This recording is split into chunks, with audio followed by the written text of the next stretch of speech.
Saya mengambil judul pembuatan media pembelajaran yang menarik dan efektif. Kenapa? Karena tanpa dipungkiri pada era-era ini kita akan dihadapkan dengan namanya blended learning. Semua akan berbasis juga dengan teknologi.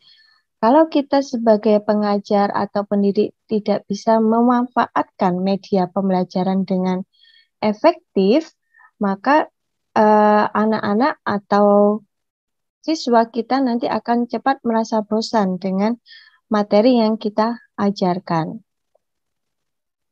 Oke, next.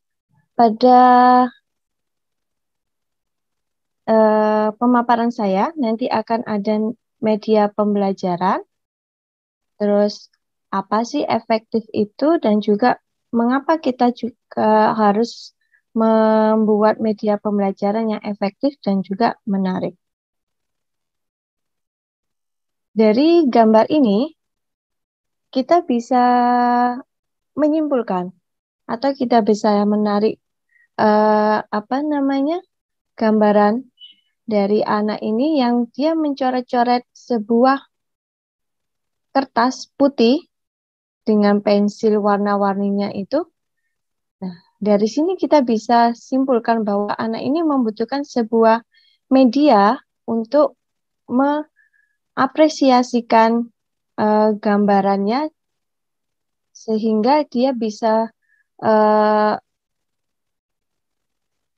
mengekspresikan kreativitasnya, pikirannya dari media pembelajaran atau media yang dia gunakan. Oke. Selanjutnya, mengapa sih media ini sangat bermanfaat? Kenapa kita sebagai pendidik ini harus membuat namanya media pembelajaran? Yang pertama, manfaatnya untuk kita sebagai pendidik adalah materi yang kita sampaikan itu kita bisa seragamkan. Maksudnya apa? Jadi kita tidak membedakan materi yang antara satu dengan yang lainnya. Jadi semua penyampaian kita itu uh, satu satu apa namanya uh, satu ide seperti itu. Yang kedua, proses pembelajarannya lebih menarik. Apalagi kenapa kok proses pembelajaran menarik? Karena sekarang ini siswa itu kalau pembelajarannya tidak menarik, baik dari guru atau dari media yang kita gunakan tidak menarik, pasti siswa di kelas akan merasa cepat bosan. Yang ketiga, manfaatnya adalah proses pembelajaran, Yang keempat, itu adalah kualitas belajar dapat ditingkatkan.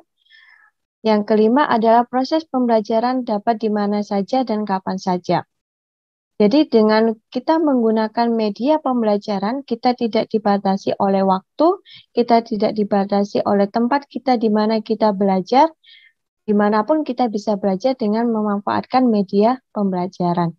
Misalkan kita menggunakan media pembelajaran dari YouTube, kita bisa memanfaatkan media pembelajaran dari Instagram, dari Facebook, seperti itu.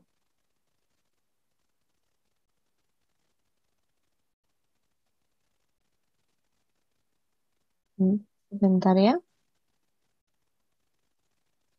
Oke, sebelum kita tahu atau kita membuat media pembelajaran, kita harus mengetahui dulu apa sih tujuan penggunaan atau media pembelajaran yang akan kita gunakan. Yang pertama itu kita harus tahu tujuan penggunaannya. Penggunaannya itu seperti apa? Apakah itu apakah itu sesuai dengan standar kompetensinya? Apakah itu sesuai dengan kompetensi dasarnya? Apakah itu sesuai dengan indikatornya? Itu kita harus tentukan dulu tujuan penggunaannya. Yang kedua, step kedua adalah sasaran pengguna. Di sini kalau kita sudah menentukan tujuan penggunaan, kita harus juga tahu sasarannya ini siapa yang akan menjadi pengguna media kita. Apakah guru, apakah murid, apakah mahasiswa, kita juga harus mengetahuinya. Yang ketiga adalah karakteristik dari media yang akan kita gunakan. Karena apa? Karakteristik ini bisa mempengaruhi dari tujuan penggunaan media. Karena setiap media itu mempunyai karakteristik yang berbeda.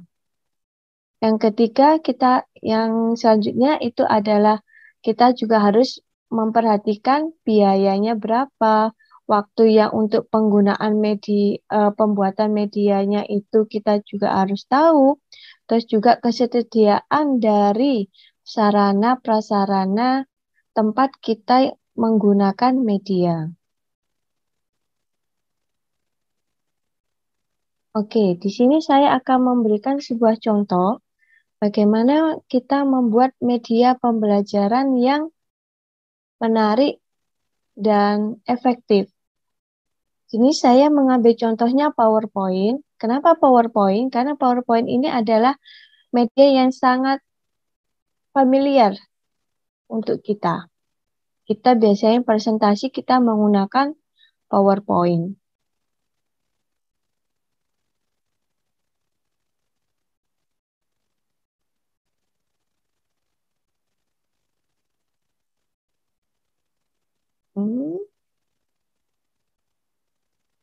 Apa sih PowerPoint itu?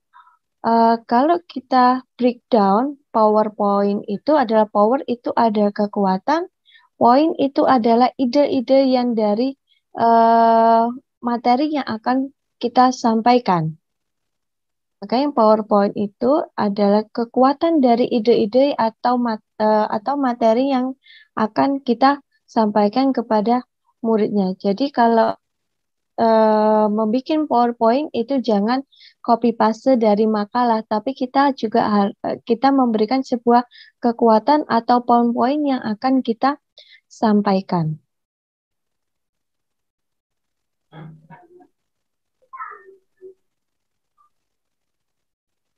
Oke, PowerPoint interaktif adalah sebuah media pembelajaran yang menggunakan aplikasi PowerPoint yang dapat membawa siswa atau pelajar ikut terbawa ke dalam media sehingga siswa bisa mengerti dengan materi yang diberikan dan tercapainya tujuan pembelajaran. Komponen dalam pembuatan PowerPoint yang interaktif. Yang pertama, kita harus memperhatikan dulu warna yang bisa menarik siswanya. Jadi siswa itu kan suka warna-warna yang mencolok ya. Jadi kita juga harus memikirkan apakah warna ini tuh bisa nggak menarik perhatian dari siswa. Terus yang kedua itu adalah animasi. Animasi ini sebenarnya tidak pilihan gitu loh. Apakah kita bisa menggunakan animasi atau tidak. Yang kedua, suara. Yang ketiga adalah suara. Keempat adalah gambar dan tulisan. Mengapa? Dari kelima komponen ini setidaknya ada di PowerPoint karena itulah menjadi daya tarik dari kekuatan ide-ide yang akan kita sampaikan.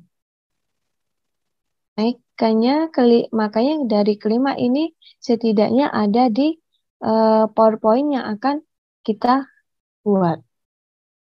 Atau kita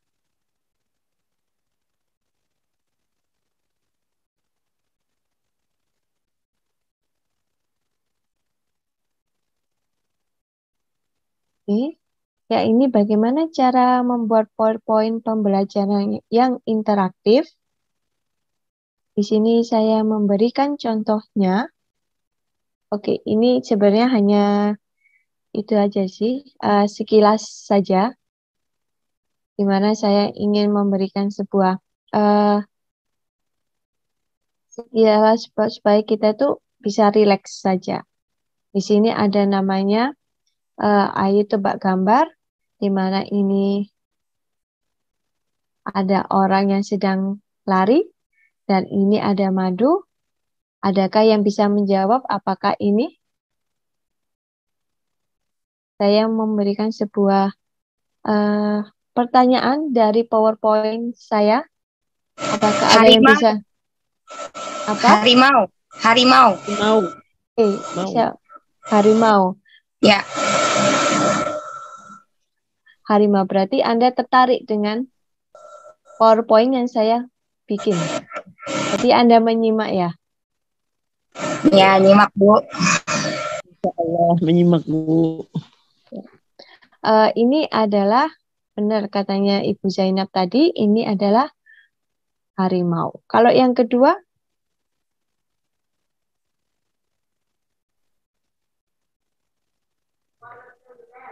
Gajah. Apa? Gajah, Bu. Gajah. Gajah.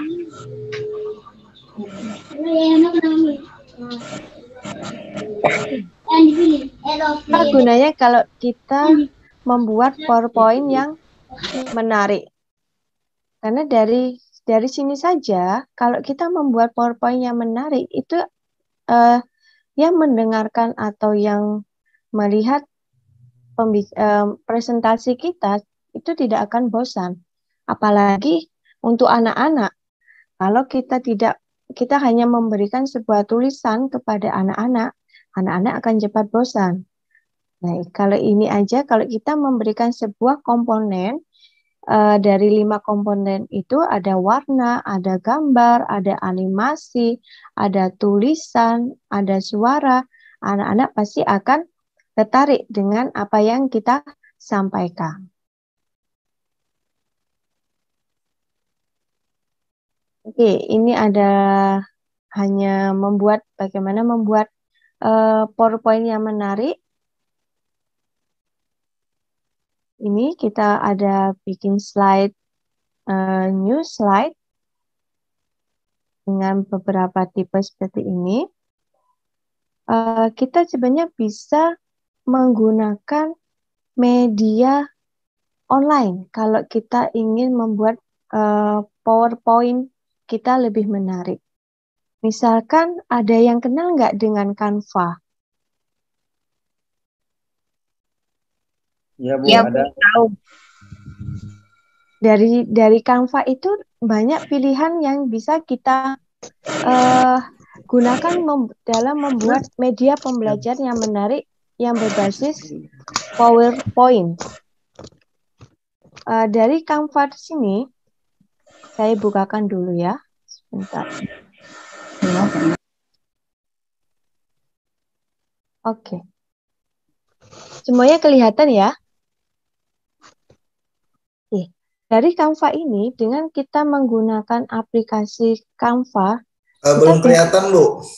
Belum kelihatan ya? Iya. Oke, sebentar. Sudah, Bu. Ya, sudah, Bu. Sudah, oke. Belum. Dari aplikasi Canva ini, kita bisa memanfaatkan dengan membuat PowerPoint yang menarik. Karena di sini banyak fitur-fitur yang kita bisa gunakan. Jadi jadi peserta ini, bapak-bapak atau ibu-ibu tidak usah bingung untuk bagaimana cara membuat PowerPoint yang menarik atau apa, semuanya ada di sini. Nah, kita bisa memanfaatkan Canva seperti ini. Atau kalau tidak mau secara online, tiba-tiba kadang kan internet kita kan down ya. Atau kita karena cuaca atau karena apa, kita bisa mendownloadnya dari kita bisa cari atau mendownload bagaimana template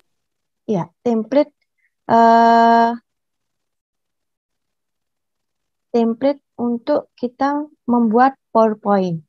Di sini biasanya saya atau teman-teman itu memakai allppt.com. Di sini kita bisa mendownloadnya secara gratis PowerPoint yang ingin kita gunakan. Jadi kalau sebagai mahasiswa, sebagai dosen, sebagai guru. Jadi tidak perlu khawatir untuk bagaimana cara membuat media pembelajaran atau media presentasi yang menarik gitu loh. Karena kita semuanya sekarang berbasis teknologi. Kalau kita tidak memanfaatkan teknologi yang kita punya, itu kita akan ketinggalan zaman.